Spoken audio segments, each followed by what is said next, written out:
আমরা অনেকেই ভাবি একটা ছোট্ট মেসেজ, একটুখানি মিষ্টি কথা কিংবা গভীর রাতে ফোনের ওপাশে থাকা কোনো এক অচেনা মানুষের দেওয়া একটুখানি মনোযোগ, এটা আর ক্ষতি কি?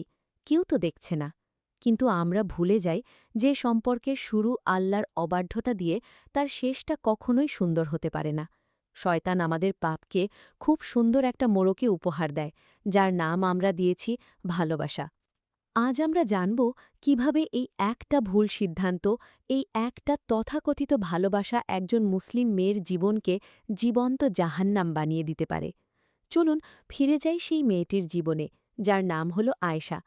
আয়েশা ছিল আর ১০টা সাধারণ মধ্যবিত্ত পরিবারের মেয়ের মতোই শান্ত ও চঞ্চল। ৫ ওয়াক্ত নামাজ, মা বাবার লক্ষ্মী মেয়ে, আর পড়াশোনা নিয়েই ছিল তার জগৎ। ঘরের চার দেয়ালে সে ছিল সুরক্ষিত, তার মনই ছিল এক অদ্ভুত প্রশান্তি। কিন্তু মানুষের মন বড় অদ্ভুত। শয়তান মানুষের সবচেয়ে বড় দুর্বলতার জায়গায় আঘাত করে। আয়েশার জীবনে সেই দুর্বলতা ছিল একাকিত্ব এবং একটুখানি বাড়তি মনোযোগ পাওয়ার তীব্র আকাঙ্ক্ষা। বয়সটা এমন ছিল যখন চারপাশের বন্ধুদের রিলেশনশিপ স্টেটাস, তাদের দামি উপহার পাওয়া আর ভালোবাসার গল্পগুলো আয়েশাকে ভেতরে ভেতরে একাকী করে তুলছিল। সেও চাইত কেউ একজন তার খোঁজ নিক, কেউ একজন তাকে বলুক, তুমি অনেক সুন্দর, আমি তোমার যত্ন নেব।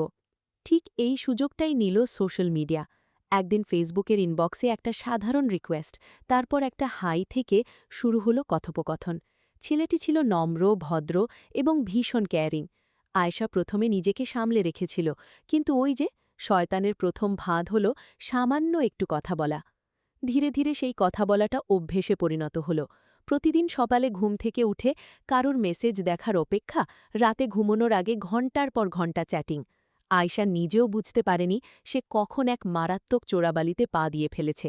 সে ভাবত, আমি তো কোনো খারাপ কাজ করছি না, শুধু একটু কথাই তো বলছি। কিন্তু রাসূলুল্লাহ সাল্লাল্লাহু আলাইহি ওয়াসাল্লাম বলেছেন, যখনই কোনো পুরুষ ও নারী নির্জনে মিলিত হয়, তাদের তৃতীয় জন হয় শয়তান। আজ আয়েশা আর সেই ছেলেটির মাঝে তৃতীয় জন হয়ে দাঁড়িয়ে গেল শয়তান। গল্পের এই পর্যায়ে এসে আয়েশার জীবনে এক অদ্ভুত পরিবর্তন শুরু হল। যে মেয়েটি আজান দেবার সাথে সাথে জায়নামাজে দাঁড়িয়ে যেত, এখন আজান হলেও তার হাত থেকে ফোনটা নড়ে না। টুং করে একটা মেসেজের শব্দ হলেই তার বুকটা ধক করে ওঠে। নামাজের সেজদায় গিয়ে এখন আর আল্লাহর প্রতি সেই মনোযোগ আসে না, মন পড়ে থাকে ফোনের ওপাশের মানুষটার কাছে। এভাবেই হারাম সম্পর্কের প্রথম আঘাতটা লাগে ঈমানের ওপর। নামাজ থেকে মন উঠে যায়, কারণ অন্তরে যখন আল্লাহর চেয়ে অন্য কারোর মহাব্বাত বেশি জায়গা করে নেয়, তখন সেখানে ইবাদতের স্বাদ হারিয়ে যায়। পাপ কখনো একা আসে না, পাপ তার সাথে মিথ্যাকে নিয়ে আসে। আয়েশা, যে কখনো তার মা বাবার সাথে মিথ্যা বলেনি, সে এখন হরহামেশাই মিথ্যা বলতে শুরু করল। বান্ধবীর বাসায় যাচ্ছি, পড়াশোনা করছি, এই সব মিথ্যার আড়ালে লুকিয়ে চলল চ্যাটিং আর দেখা করা। মা যখন ঘরে ঢুকতেন, আয়েশা চমকে উঠে ফোনটা লুকিয়ে ফেলত। বাবার চোখের দিকে তাকিয়ে কথা বলার সাহস সে হারিয়ে ফেলল। যে মা বাবা তাকে এত বিশ্বাস করতেন, সেই বিশ্বাসের গায়ে প্রতিদিন সে নিজ হাতে কুঠারঘাত করতে লাগল। মা বাবার প্রতি ভালোবাসা, শ্রদ্ধা ধীরে ধীরে কমতে লাগল, কারণ তার মনে হতো এই দুনিয়ায় শুধু ওই একটা মানুষই তাকে বোঝে, আর মা বাবা যেন তার শত্রু। হারাম সম্পর্ক এভাবেই মানুষকে নিজের পরিবার থেকে, আপনজন থেকে দূরে সরিয়ে দেয়। একটা মরীচিকার পেছনে ছুটতে গিয়ে মানুষ তার আসল হীরা জহরাত হারিয়ে ফেলে। কিন্তু এই তথাকথিত ভালোবাসার আনন্দ কয় দিনের? কিছুদিন যেতে না যেতেই শুরু হলো মানসিক অশান্তি। হারাম সম্পর্কের একটা অদ্ভুত নিয়ম আছে, এতে কোনো বরকত থাকে না, কোনো শান্তি থাকে না। আয়েশার মনে সবসময় একটা অপরাধ বোধ কাজ করতে লাগল। সে প্রতি রাতে ভাবত, আমি যা করছি তা ভুল, কিন্তু সে নিজেকে মুক্ত করতে পারছিল না। এর সাথে যোগ হল তীব্র সন্দেহ আর অধিকারবোধ। ছেলেটি এখন তাকে সন্দেহ করে, কার সাথে কথা বলছে, কেন অনলাইনে দেরি হলো, এই নিয়ে শুরু হলো মানসিক নির্যাতন। যে মানুষটার কথায় একসময় আয়েশা পৃথিবীর সব সুখ খুঁজে পেত, এখন সেই মানুষটার মেসেজ মানেই এক একটা মানসিক অশান্তির কারণ। আয়েশা রাত জেগে কাঁদত, বালিশ ভিজে যেত অশ্রুতে, কিন্তু এই কান্না আল্লাহর ভয় ছিল না, এই কান্না ছিল অবহেলার, এই কান্না ছিল এক গভীর হতাশার। পবিত্র কোরআনে আল্লাহ তাআলা বলেছেন, আর যে আমার স্মরণ থেকে মুখ ফিরিয়ে নেবে, তার জীবন হবে সংকীর্ণ।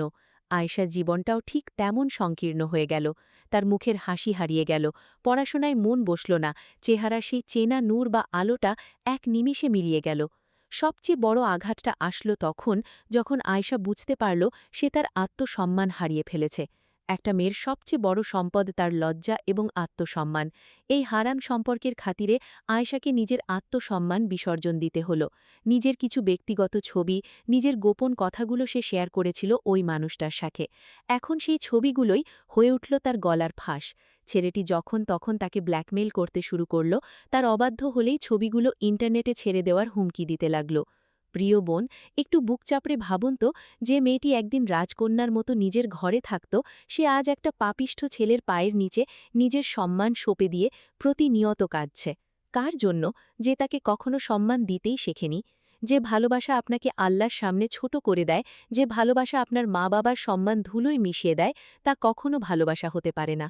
ওটা হলো একটা ফাঁদ, একটা মরণ ফাঁদ। আয়েশার ভবিষ্যৎ অন্ধকার হয়ে গেল। সে পরীক্ষায় ফেল করল, তার ক্যারিয়ার ধ্বংসের মুখে।